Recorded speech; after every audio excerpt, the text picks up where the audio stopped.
Camera अच्छा नहीं करना है।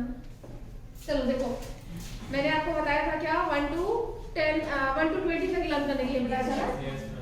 अब देखो 1 to 20 तक जब आपने लर्न कर लिया है तो अब मैं आपको यहाँ बताती हूँ डायरेक्ट वैलेंसी निकालने का। बहुत बच्चों को आता होगा, बहुत को नहीं आता है, इसलिए मैं सिखा रही हूँ आपको, ठीक है। वैलेंसी निकालने का देखिए, आपको क्या करना है, अपनी कॉपी निकाल लीजिए, जो भी आप कॉपी लाए हो उससे आप जल्दी सीख जाएंगे। क्लासेस में जब भी क्लासेस आऊंगा जल्दी तो थर्ड कोई लॉ नहीं है, डेल्टा से बताऊंगी बात करना। हाँ, डेल्टा लॉ जो दिया है वही आप भी करना है, जो 5 मिनट दिए हुए हैं वो सेम ऐसे याद करना, वो ठीक है। इसमें देखिए जैसे अपनी कॉपी निकाल लीजिए सब लोग, साथ साथ में सब करते रहेंगे, ठीक है, तभी सब आएगा, नहीं तो नहीं आता ये। इसमें सबसे पहले आपका क्या है, एटॉमिक नंबर है, ठीक है। अच्छा ये लिखा था कहीं और ही है, वो दिक्कत है ये एटॉमिक नंबर।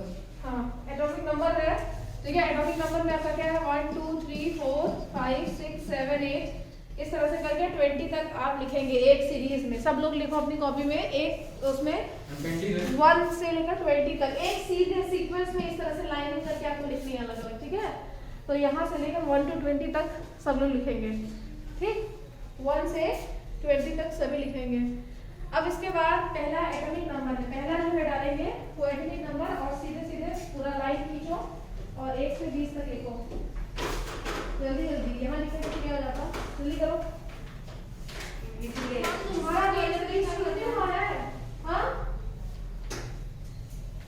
1 से 20 तक लिखो। सेकंड लाइन में नेम लिखो, जो एलिमेंट याद किया है आपने उसका नाम लिखिए। दूसरी लाइन में यहाँ ऊपर डालो एटॉमिक नंबर,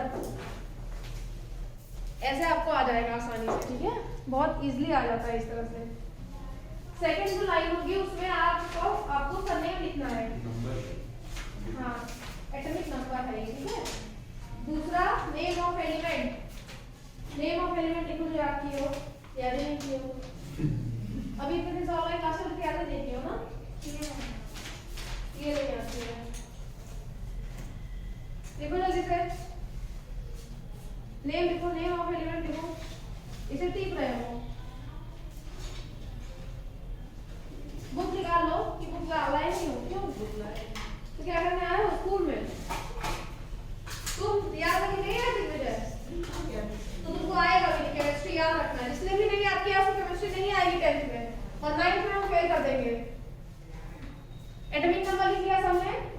यस मैम 1 से 20 ये सिंपल लिख रहे हो। Atomic number sorry atomic name लिखो, इनका नाम लिखो, ये सिंबल्स है,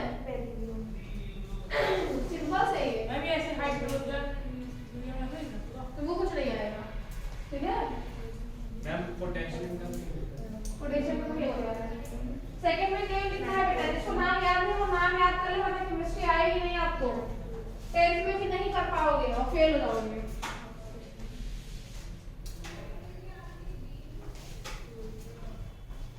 सबका नेम लिखना है पूरा पूरा प्रॉपर। ट्राई करो कि नाम बिना देखे लिखो। सोडियम, सिंबल लिखना है। हाँ फिर तीसरा कॉलम बनाना है, तो सिंबल लिखना है। तीसरा कॉलम बना के सिंबल लिखना है। जब तक याद नहीं करोगे तब तक आगे कर नहीं पाओगे। कोई भी बच्चा पूरी क्लास में, लास्ट ईयर पूरी क्लास 9 को इसी तरह से मैंने बताया था, इसलिए अभी वो 10th में कर ले रहे हैं। जिसको नहीं याद है वो फिर से लिखेगा बिना देखे। अभी मैं लिखवा दे रही हूँ, खुद से फिर से इसको लिखना है, क्योंकि उसके बाद आप फॉर्मूला नहीं बना सकते हो। 15 पे 14 नहीं याद है, सिलिकॉन। हाँ और 9 आपका क्या है, ऑक्सीजन, क्लोरीन, 8 ऑक्सीजन है, 9 क्लोरीन।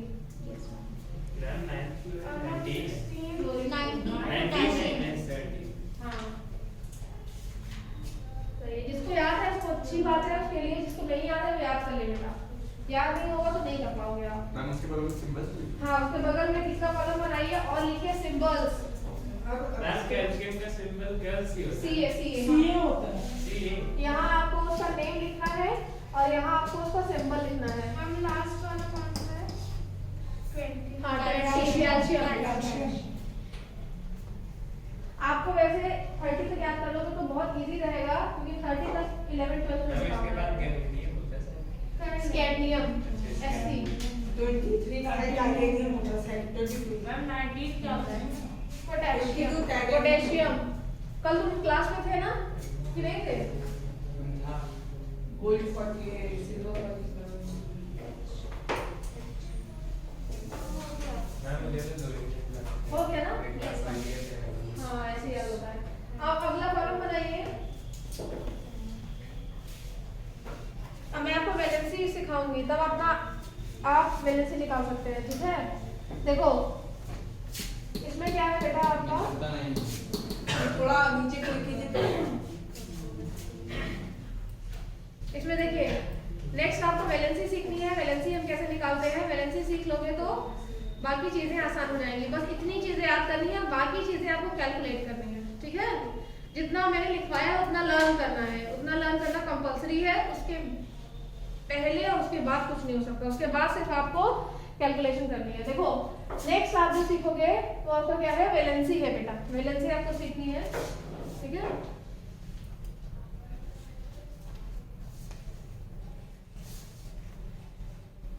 वैलेंसी में देखिए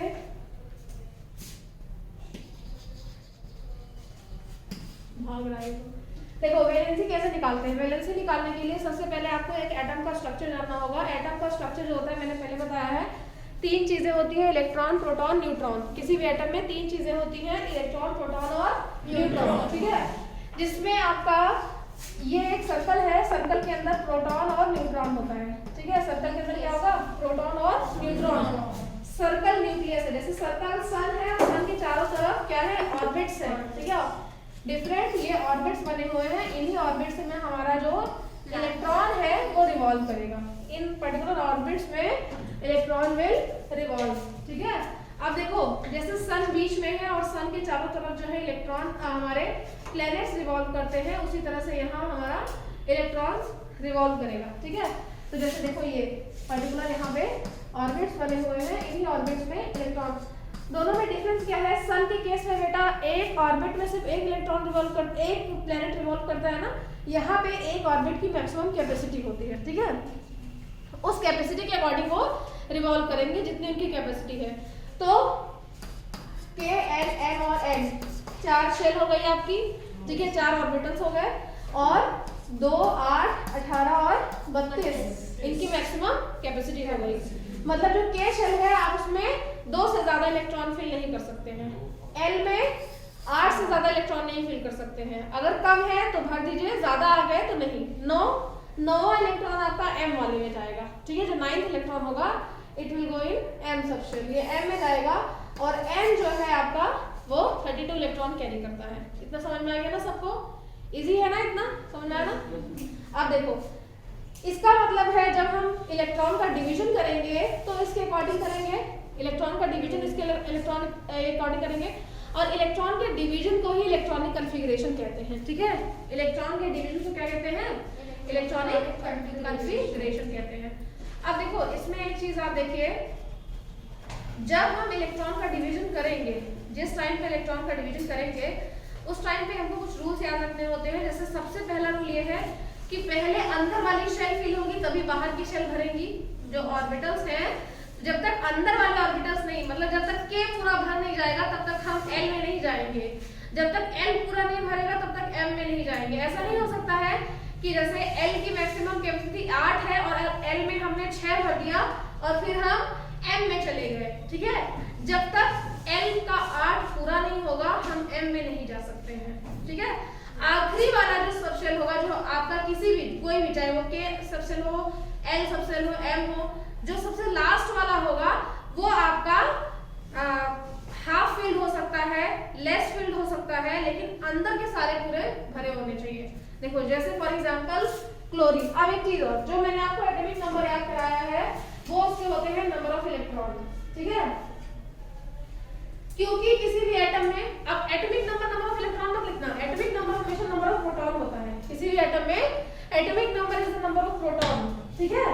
प्रोटॉन और इलेक्ट्रॉन किसी भी एटम में सेम होते हैं, नंबर ऑफ प्रोटॉन और नंबर ऑफ इलेक्ट्रॉन सेम होंगे, वो चेंज नहीं होते हैं, ठीक है। तो जो हमारा एटॉमिक नंबर है वो किस पे डिसाइड होता है, नंबर ऑफ प्रोटॉन पे, कितने प्रोटॉन वहां पे प्रेजेंट है। मतलब इस जैसे क्लोरीन है तो क्लोरीन में हमारे 17, इसका एटॉमिक नंबर 17 है ना, तो इसके न्यूक्लियस में 17 प्रोटॉन होंगे बेटा, ठीक है। अब मैंने आपको बताया है number of proton is equal to number of electron, ठीक है, number of P is equal to number of E, ठीक है। तो जब number of P number of E के इक्वल है तो हम इलेक्ट्रॉन्स को क्यों नहीं कंसीडर करते हैं एज अ एटॉमिक नंबर, क्यों नहीं कंसीडर करते हैं बताओ मैम? क्योंकि इलेक्ट्रॉन्स गेन और लूज होते हैं लेकिन प्रोटॉन परमानेंट रहते हैं। हाँ, क्योंकि देखो इलेक्ट्रॉन जो है वो किसी भी एटम में कम या ज्यादा हो सकते हैं, ठीक है, स्टेबिलिटी पाने के लिए। कैसे स्टेबिलिटी मिलती है वो भी बता दूंगी अभी। और लेकिन प्रोटॉन फिक्स रहेगा, तो जो चीज फिक्स होगी उसी को हम एक क्राइटेरिया लेंगे ना, एक स्टैंडर्ड क्राइटेरिया हम किसको मानेंगे, जो फिक्स होगा। तो प्रोटॉन यहाँ पे फिक्स है, तो प्रोटॉन को हमने एक स्टैंडर्ड क्राइटेरिया मान लिया है कि ये इसका एटॉमिक नंबर डिसाइड करेगा। और हमको ऑलरेडी पता है कि number of electron is equal to number of proton.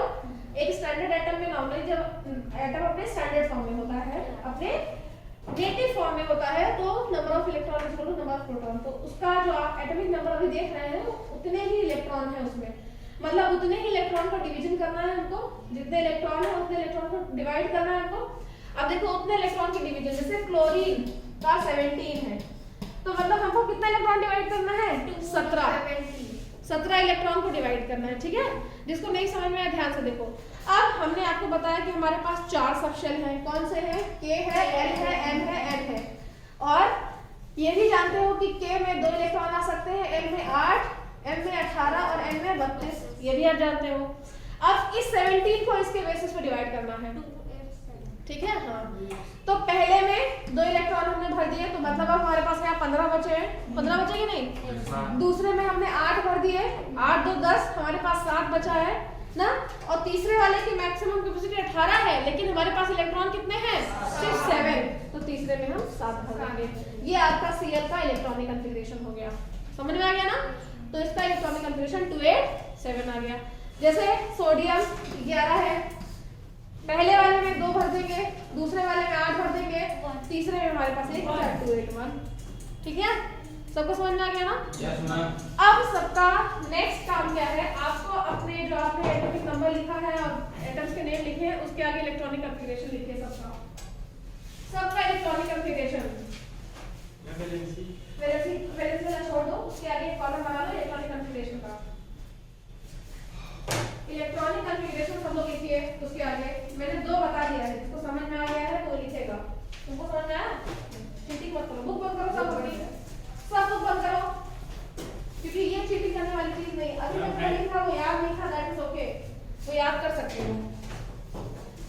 हाँ, 1 1 है तो 1 मैंने क्या कहा, अंदर वाला पूरा भरा होना चाहिए, अंदर वाली सेक्शन पूरी भरी होनी चाहिए। मैम ऐसे K L M करके लिखिए, सीधे 2 8 1 इस तरह से, जैसे जो भी है उसका, ठीक है। मैम कॉमा लगाएंगे कि हाँ, कॉमा, बीच में कॉमा लगता है, ठीक है। हाँ, ऐसे ही लिखना है। हाँ, तुम ऐसे ही कर सकते हो बेटा, जो कर रहे हो